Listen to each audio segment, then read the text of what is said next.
പിന്നെ നികുതി അടയ്ക്കാനുള്ള അനുവാദം കൊടുത്തുകൊണ്ടൊരു ഉത്തരവിറക്കിയിരുന്നു. ആ ഉത്തരവിനെ ആദ്യം സിംഗിൾ ബെഞ്ചിൽ ചോദ്യം ചെയ്തു. സിംഗിൾ ബെഞ്ചിൽ ചോദ്യം ചെയ്ത ഘട്ടത്തിൽ അതിന് അനുകൂലമായി സ്റ്റേ നടപടി ഉണ്ടായി. സ്റ്റേ നടപടി ഉണ്ടായപ്പോൾ വീണ്ടും കൌണ്ടർ അഫിഡവിറ്റ് കൊടുത്ത് റവന്യൂ വകുപ്പ് പോയി.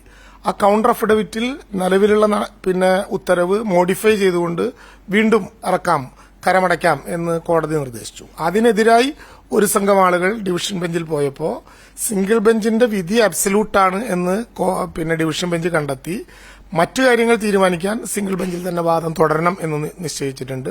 നേരത്തെ നിയമമന്ത്രി പറഞ്ഞതുപോലെ അതിൽ സർക്കാർ കക്ഷിയാണ്. അപ്പോൾ സർക്കാർ ആ കാര്യത്തിൽ സർക്കാരിന്റെ വാദമുഖങ്ങൾ ഉന്നയിച്ചുകൊണ്ട് സ്റ്റേ വെക്കേറ്റ് ചെയ്യാനുള്ള നടപടികളുമായി മുന്നോട്ട് പോകും.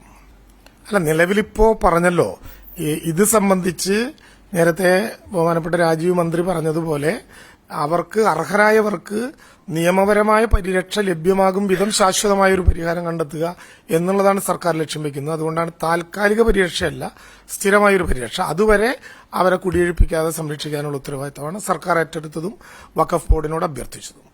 അതല്ല, ഇന്ന് കോടതി മുമ്പാകെ അവരുടെ അഭിഭാഷകൻ പറഞ്ഞിട്ടുള്ളത് 3 കാര്യങ്ങളാണ്. ഒന്ന്, ഡബ്രി മാറ്റാനുള്ള ചെലവ് ആക്ച്വൽസ് എന്താണ് ഉണ്ടായത് അത് തരും. 2, കേന്ദ്രം വിട്ടു തന്നിട്ടുള്ള എയർഫോഴ്സിന് വൈമാനിക സംവിധാനങ്ങൾക്ക് അവർ തരുന്ന ബില്ല് ആക്ച്വൽസ് കൊടുത്താൽ അവർ തന്നെ അത് തിരിച്ചു തരും. 2 കാര്യം. നമ്മൾ ആവശ്യപ്പെട്ട 3 കാര്യങ്ങളിൽ 3 കാര്യത്തിന് മറുപടിയില്ല. ഒന്നാമത്തെ കാര്യം, സെക്ഷൻ 13 അനുസരിച്ച് ഡിസാസ്റ്റർ മാനേജ്മെന്റ് ആക്ട് അനുസരിച്ച് അവിടെ കടങ്ങൾ എഴുതി തള്ളാൻ നടപടിയുണ്ടോ? ഒന്നും മുണ്ടിയിട്ടില്ല ഇന്നത്തെ സംവിധാനത്തിലും. 2, ഡിസാസ്റ്റർ ഓഫ് സീവിയർ നേച്ചർ മറുപടിയില്ല. 3, നമുക്കുണ്ടായിട്ടുള്ള നഷ്ടം അധിക സഹായമായി നമുക്ക് ലഭ്യമാക്കണം. ഇക്കാര്യത്തിലും ഒരു നടപടിയില്ല. ഇപ്പൊ പറഞ്ഞിട്ടുള്ളത് ഞങ്ങൾ 153.467 കോടി രൂപ NDRF-ൽ പെടുത്തി നിലവിലുള്ള STRF-ന്റെ ബാലൻസിന്റെ 50% ഉപയോഗിച്ച് തരും എന്നാണ്. വളരെ വിചിത്രമായൊരു കാര്യം. ഇത് കണക്കിലുണ്ടാകും, രേഖയിൽ മാത്രമേ ഉണ്ടാവുള്ളൂ, പൈസയായിട്ട് ഇങ്ങോട്ട് വരില്ല. എന്ന് മാത്രമല്ല, ഈ ചെലവ് STRF-ന്റെ നോംസ് അനുസരിച്ച് മാത്രമേ ചെലവഴിക്കാനും പറ്റുള്ളൂ. വളരെ വിചിത്രമായിട്ട് അവർ പറയുന്നൊരു കാര്യം, സാധാരണ നിലയിൽ നമ്മളൊരു മെമ്മോറാണ്ടം കൊടുക്കുമ്പോൾ നിലവിലുള്ള നീക്കിയിരിപ്പ് കൊടുക്കും. അത് കഴിഞ്ഞ വർഷം ഉള്ള പൈസയും ഈ സാമ്പത്തിക വർഷം അധികമായി സാധാരണ നിലയിൽ അനുവദിക്കുന്ന പൈസയാണ്. അധികമായി അനുവദിച്ച പൈസയല്ല. സാധാരണ നിലയിൽ 15ാം ധനകാര്യ കമ്മീഷൻ അനുസരിച്ച് തരേണ്ട ആദ്യ ഗഡു. ഇത് രണ്ടും കൂട്ടിവെക്കുന്നത് കഴിഞ്ഞ വർഷത്തെ നീക്കിയിരിപ്പാണെങ്കിൽ 2 വർഷക്കാലം കൊടുത്ത ഫ്ലഡിന്റെ ബില്ല് വരിക 2 വർഷക്കാലം കഴിഞ്ഞിട്ടാണ്.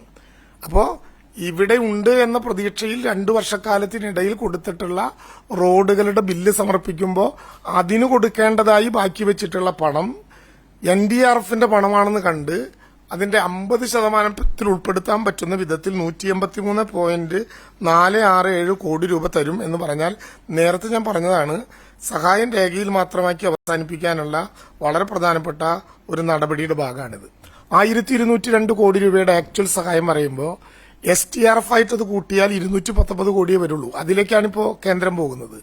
അതായത് ഇവര് നൽകിയ പണമെടുത്ത് എന്തിനൊക്കെ കൊടുക്കാം? ഒരാൾ മരിച്ചാൽ 2 ലക്ഷം രൂപ കൊടുക്കുന്നതിലേക്ക് കൊടുക്കാം. 1 രൂപ പോലും കൂടുതൽ കൊടുക്കാൻ പറ്റില്ല ഈ കണക്കനുസരിച്ച്. ഒരു വീട് തകർന്നാൽ 1,30,000 കൊടുക്കുക. അതായത് ചൂരൽമലയിലും ഉണ്ടക്കയിലും പുഞ്ചിരിമറ്റത്തും തകർന്ന വീടുകളുടെ പണത്തിന് 153 കോടി അനുവദിച്ചിട്ടുണ്ട് എന്നാണ് കേന്ദ്രത്തിന്റെ വാദമെങ്കിൽ ആ 153-ൽ ഒരാൾക്ക് കൊടുക്കാവുന്നത് 1,30,000 മാത്രമേ ഉള്ളൂ. ഒരു റോഡ് തകർന്നാൽ 1 കിലോമീറ്റർ പണിയാൻ 75,000 എന്ന കണക്ക് വെച്ച് മാത്രമേ ഈ പണത്തിൽ നിന്ന് കൊടുക്കാൻ പറ്റുള്ളൂ. ഇതൊരു കണക്കിലെ വർത്തമാനമാണ്. ഇത് സാധാരണ നിലയിൽ നമുക്ക് നമ്മുടെ കയ്യിലിരിപ്പുള്ള പണം നേരത്തെ കൊടുത്ത STRF പ്രവർത്തികൾക്ക് വേണ്ടി മാറ്റിവെച്ചതായിരിക്കും. ഈ സംവിധാനത്തിലൂടെ ഒരു പുതിയ കാര്യവും കോടതിയിൽ പറയാനില്ല. കഴിഞ്ഞ തവണ മാറ്റിവെച്ച പണത്തിൽ നിന്ന് 50% തുക മാറ്റി ആ തുക NDRF-ന്റെ സഹായമായി കണ്ട് അതിൽ നിന്ന് 153 കോടി രൂപ നിങ്ങൾ കണക്കിലെഴുതിക്കോ. എന്നാൽ ഞങ്ങളുടെ ഭാഗമായി വന്ന വിമാനത്തിന്റെ കൂലി ഞങ്ങളോട് ചോദിച്ചാൽ ഞങ്ങൾ തന്നെ തരും, നിങ്ങൾ ഞങ്ങൾക്ക് തന്നെ തന്നാൽ മതി. അവിടെയുള്ള ഡബ്രി മാറ്റാനുള്ള ചെലവ് ആക്ച്വൽസ് ആണ് തരേണ്ടത്. അതിന്റെ ബില്ല് തന്നാൽ അതും കേരളം അഡ്വാൻസായി പണം കൊടുക്കണം. എന്നിട്ട് IAF-നും ഡബ്രി മാറ്റാനും കേരളം അഡ്വാൻസായി പണം കൊടുക്കണം. എന്നിട്ട് അതിലേക്ക് കിട്ടും.